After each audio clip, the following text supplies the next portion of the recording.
Pemirsa masih di IDX International Closing, langsung saja kita akan coba lihat saham pilihan yang direkomendasikan di tengah laju dari indeks harga saham gabungan masih terus berlanjut meskipun penguatan lebih ke arah terbatas. Ada 3 saham pilihan yang direkomendasikan pemirsa dari konsumer, ada ICBP direkomendasikan buy, supportnya di 8.800, resisten hingga ke 9.900. BRIS dari perbankan Himbara, akumulasi buy 2.400 hingga 2.800 dan MDKA dari barang baku hari ini tertekan. Tampaknya juga masih direkomendasikan buy on weakness 2.400 hingga ke 2.700. Ibu Ratih, kita akan langsung ulas Ibu untuk ICBP, saham pilihan yang pertama, supportnya di 8.800, resisten hingga ke 9.900. Pertimbangan untuk ICBP buy di level berapa? Baik, untuk ICBP bisa akumulasi buy di level sekarang ya, di 9.300 dengan resistennya di 9.900 dan support terdekat di 8.800. Kita melihat ini ada potensi reversal membentuk double bottom gitu ya. Jadi ada potensi ke resistnya di 9.900. Dan untuk secara sentimen kita melihat dana yang diberikan tadi ya oleh Bank Ya. Indonesia untuk 200 triliun di meningkatkan liquidity lah di market pasti akan berdampak positif untuk pertumbuhan ekonomi dan juga konsumsi. Yang kita lihat indeks keyakinan konsumen itu cenderung rendah di bulan Agustus ya, bahkan terendah di tahun ini. Jadi hopefully ini bisa jadi katalis positif untuk meningkatkan konsumsi masyarakat dan salah satunya kita pilih saham ICBP di sektor konsumsi primer. Baik, 9.300 menguat di 0,81%. Analisis dan rekomendasi dari sisi fundamental dan juga dari sisi teknikal. Kita beralih Ibu ke saham pilihan yang kedua, ada BRIS akumulasi buy 2.400 hingga ke 2.800. Di tengah penguatan dari saham-saham Himbara hari ini, tentu punya pertimbangan tersendiri Ibu, lebih merekomendasikan BRIS dibandingkan dengan perbankan Himbara lainnya. Baik, untuk BRIS kita melihat memang hari ini cukup naik ya, sekitar 6%-an. Dan untuk pertimbangannya kita melihat BRIS ini masih yang diakumulasi oleh investor asing. Jadi investor asing tuh di saham BRIS masih akumulasi sekitar 1,36 triliun rupiah dibandingkan dengan bank lain ya kalau kita hitung secara year to date. Jadi masih ada inflow asing di saham BRIS. Kita melihat pertumbuhan di sektor syariah juga masih lebih tinggi dibandingkan dengan perbankan konvensional secara keseluruhan di 8,31% year on year untuk terakhir di bulan Agustus, untuk terakhir di bulan Juli. Jadi saya melihat lebih menarik ya untuk BRIS karena ada inflow dari asing dan juga kinerjanya masih cukup solid. Kemudian untuk secara teknikal tadi bisa pertimbangkan buy gitu ya di area 2660 dengan pertimbangan resisten terdekat di 3040 dan juga supportnya di 2400. Ada upside ke 3040-an ya gitu ya di area psikologisnya ada 3000 sampai 3040 untuk saham BRIS. Baik, dari sisi pola seperti apa Ibu untuk pergerakan BRIS? Eh, Dalam beberapa hari terakhir lebih cenderung mengalami tekanan meskipun hari ini mengalami rebound yang cukup signifikan. Baik, jadi kalau BRIS kita melihat memang secara teknikal masih cenderung sideways ya, bahkan cenderung melemah. Jadi sebenarnya bisa kita melihat ini ada potensi yang offsetnya cukup tinggi gitu ya, level resistnya. Walaupun memang secara teknikal tadi masih ada di bottom atau di level supportnya. Jadi tadi masih bisa pertimbangkan untuk buy ya dengan pertimbangan resisten terdekat di sebenarnya yang terdekat ada yang lebih dekat ya di area 2880 Mhm. ya. Dan resisten selanjutnya di 3000. Itu untuk BRIS 3000 sampai 3040. Oke, itu target sampai kapan Ibu? Karena posisi hari ini Target masih di oh, 26-an. baik ya. Untuk targetnya bisa dibilang ini ya dalam waktu untuk swing lah ya. Mungkin Mhm. bisa 1 minggu sampai 2 minggu ke depan. Baik, penutupan hari ini di 2.660, menguat di 6,40%, sudah mengalami tekanan di perdagangan 9 September dan juga di 10 September, hari ini berbalik arah mengalami penguatan. Dari BRIS kita beralih ke saham pilihan yang ketiga pemirsa, ada MDKA direkomendasikan buy on weakness 2.400 hingga 2.700. Tapi sebelum kita mengulas dari sisi MDKA, Ibu bagaimana posisi trennya dari sisi teknikal, pencapaian harga emas global, kemudian ruang lanjutan penguatan atau masih ada ruang selanjutnya untuk emas mencatatkan rekor intraday dan penutupan terbaru? Baik, jadi untuk per deka kita melihat memang 2 hari terakhir koreksi ya. Karena memang harga emasnya udah cenderung sideways, tapi kita melihat masih ada masih menarik lah, masih di atas 3.600 US dollar per troy ounce. Jadi secara komoditi harganya juga masih oke. Kemudian juga ditopang oleh sentimen anak usahanya gitu ya, mau IPO. Mhm. Dan tadi komoditinya juga masih menarik, apalagi Ya, minggu depan kita melihat ada potensi bank sentral The Fed gitu ya, ya. akan memakai bunga yang pastinya akan memberikan dampak positif untuk kenaikan harga emas gitu ya. Karena di samping yield, pasti nanti ada potensi Mhm. yield yang lebih kurang menarik dibandingkan dengan Oke, emas, jadi otomatis harga emas masih akan cenderung tinggi lah. baik. Singkat saja Ibu, hari ini MDKA melemah di 3,85% di 2.500. Momentum buy on weakness-nya di level berapa? Buy on weakness bisa pertimbangkan ya di level sekarang ya di Mhm. 2.500 sampai di area 2.450-an lah Baik. untuk buy on weakness di level tersebut ya. Kemudian bisa pertimbangkan level support terdekatnya di area MA 20-nya Mhm. ya di area Baik. 2.400. Itu untuk Merdeka. Oke, tiga saham pilihan yang direkomendasikan ada ICBP, BRIS, MDKA, ada lagi-lagi keputusan investasi tetap ada di tangan pemirsa IDX Channel. Kita akan jeda kembali, Ibu Rati. Cukup banyak pertanyaan masuk, nanti kita akan coba ulas satu persatu. Kami akan segera kembali sesaat lagi.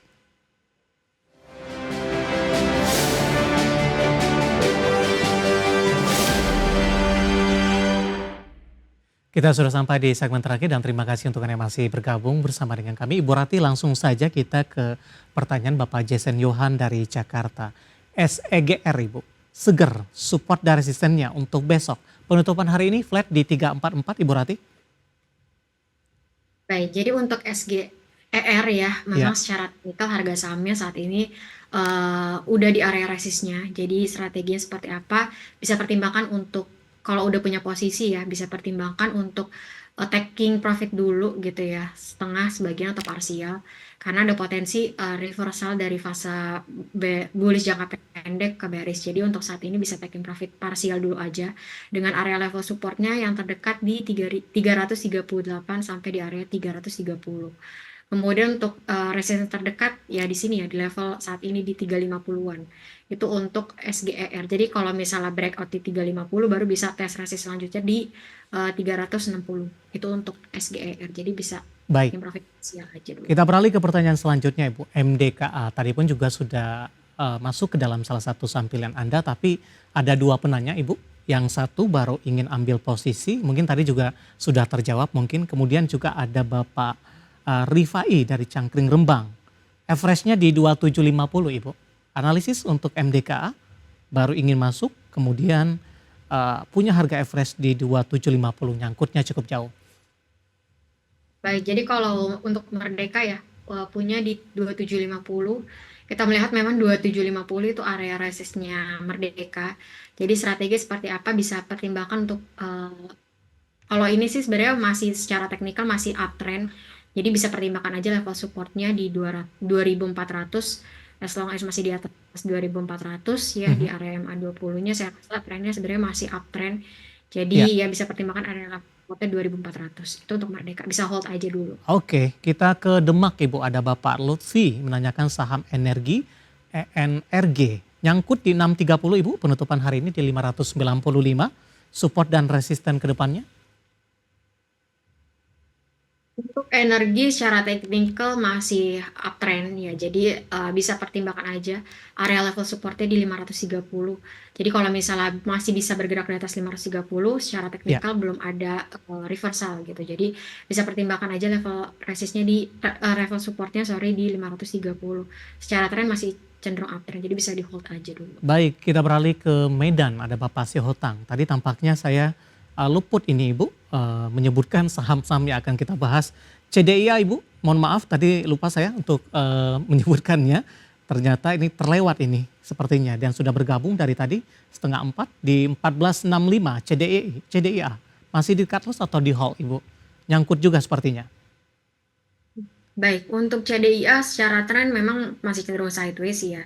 Jadi harusnya masih ada dalam range 1300 sampai dengan resistnya yang terdekat di 1500-an.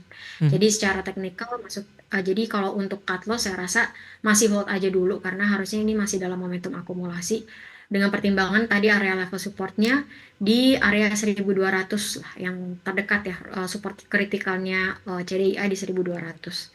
Itu untuk CDI, jadi bisa masih di hold aja. Oke, bergeser ke pertanyaan selanjutnya Ibu, menanyakan Antam. tidak menyebutkan nama dan lokasi, punya di harga average di 3.405. Dalam 2 hari ke depan bisa ke 4.000 tidak untuk Antam. Dan Antam juga ditanyakan Bapak Johan dari Jakarta ini turun terus dari harga tertinggi 3930 katanya. Bisa buy di harga berapa? Baik, untuk average-nya di level berapa tadi, sorry? Saya akan coba cek lagi Ibu ini. 3405 Jadi kalau Ibu. Oke, jadi baik untuk Antam ya. Sebenarnya untuk koreksi dalam 3 hari terakhir ini adalah Mhm. koreksi yang sehat. Jadi masih dalam posisi uptrend ya. Pertimbangkan masih menarik untuk Antam dengan posisi level support terdekat itu yang tadinya jadi resistnya Antam di area 3.250. Jadi harusnya secara tren masih uptrend ya, dengan support terdekat di 3250 tuh. Kalau jika breakout atau breakdown di Ya. 3250 itu bisa pertimbangkan untuk kurangi posisi ya jika punya saham Antam. Baik, kita ke Bali Ibu. Ada Ibu Aini. Terima kasih juga sudah berpartisipasi. Menanyakan Adaro baru ingin masuk, direkomendasikan tidak? Adaro. Ya. Adaro ini cenderung sideways ya, harga sahamnya sideways cenderung melemah. Eh, Konsisten membentuk pola bearish gitu ya, higher low dan juga lower high dan juga lower low. Mhm. Jadi secara teknikal masih ada potensi penurunan ke level 1600. Ya, jadi bisa pertimbangkan area level support terdekat di 1630 sampai 1600. Jika mau buy ya bisa pertimbangkan buy on weakness aja ya, nunggu di Ya. 1630. Baik, tidak menyebutkan nama dan lokasi, menanyakan saham DSSA. Hari ini turun dalam, sudah direkomendasikan masuk tidak? Untuk DSSA, memang kita lihat harganya sudah naik kencang ya dari Mhm. awal tahun. Untuk kenaikannya bisa 2 kali lipat. Jadi kalau untuk saat ini ada koreksi yang cukup wajar. Kalau misalnya mau masuk di level sekarang saya rasa bisa wait and see dulu ya. Ya. Masih ada potensi penurunan ya jika breakdown ya di area level saat ini yang cukup krusial sebenarnya di area MA20-nya ya di 95.000. Jadi bisa wait and see dulu sih untuk saham DSSA karena bottomnya belum bisa terlihat. Oke, hari ini rilis kinerja semester 1. Tampaknya kurang Betul. begitu menggembirakan Bu. Apakah ini juga Betul. cerminan dari sikap investor hari ini? Baik, pasti ya. Mhm. Jadi rilis earnings dari emiten ya, apalagi kita lihat di sektor energi ya, yang memang rata-rata di sektor DSSA di sektor batubara itu juga Ya. rata-rata koreksi ya. Jadi secara teknikal kita melihat memang mencerminkan kinerja keuangannya gitu ya. Jadi Baik. ya bisa pertimbangkan tadi potensi dulu. Oke, selanjutnya juga tidak menyebutkan nama dan lokasi Ibu. Menanyakan Goto, ada peluang ke 65 tidak? Untuk Goto. Goto, baik Ya. untuk Goto secara teknikal harga sahamnya masih cenderung bearish ya, jadi masih wait and see sih untuk saham Goto. Masih belum terlihat bottomnya di mana ya, jadi bisa pertimbangkan untuk wait and see dulu untuk saham Goto. Area level supportnya di 55 dan area resist terdekat di 60 ya, di area psikologisnya di MA20-nya. Hmm. Itu untuk Goto masih wait and see juga. Baik, penutupan hari ini di 57 menguat di 1,79%, di mana Goto tidak bergerak kemana-mana ketika beberapa saham di sektor teknologi sudah melaju cukup kencang. Ibu Rati, waktu kita cukup terbatas Pak. Terima kasih sudah bergabung bersama kami Ibu Rati, dan semoga kita bahas bisa menjadi referensi bagi pemirsa IDX Channel. Sehat selalu Ibu Rati.